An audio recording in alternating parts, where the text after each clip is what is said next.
నమస్తే, welcome to dot news.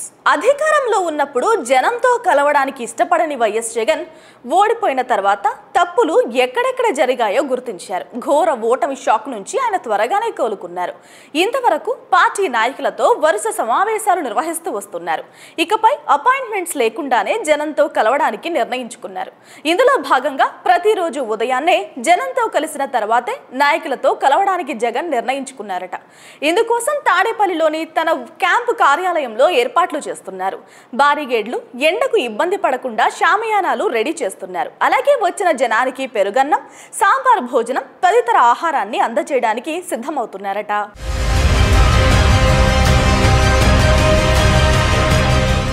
గతంలో వైఎస్ఆర్ అధికారంలో ఉన్నప్పుడు ప్రతిరోజు ఉదయాన్నే గంట లేదా 2 గంటల పాటు సామాన్య ప్రజానికంతో కలుస్తూ వాళ్ల వినతులు స్వీకరించేవారు.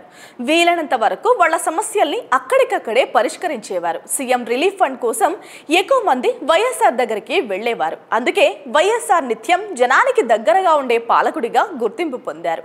జననేతగా తన జీవితం చివరి వరకు పోరాడారు వైఎస్ఆర్.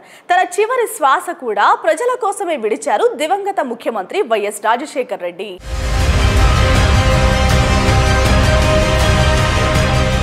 కానీ జనం నుంచి వచ్చిన జగన్ మాత్రం అధికారంలోకి వచ్చిన తర్వాత పూర్తిగా మారిపోయారు. తాడేపల్లి నుంచి బయటకు రావడం లేదు. మహా అయితే బహిరంగ సభల్లో పాల్గొని నేరుగా హెలికాప్టర్లో తిరిగి విజయవాడకు చేరుకునేవారు. దీంతో జనంతో ఆయనకు సంబంధాలు లేకుండా పోయాయి. ఇదే ఆయన్ను రాజకీయంగా తీవ్రంగా దెబ్బతీసిన విషయం. ఏదేమైనా చివరికి తన తండ్రి వైఎస్ఆర్ బాటే సరైందని భావించారు జగన్. అందుకే అపాయింట్మెంట్స్తో సంబంధం లేకుండా జనంతో కలవడానికి జగన్ నిర్ణయించుకున్నారు.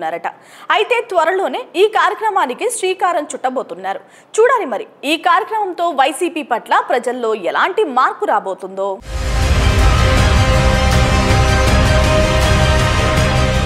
Please subscribe .news.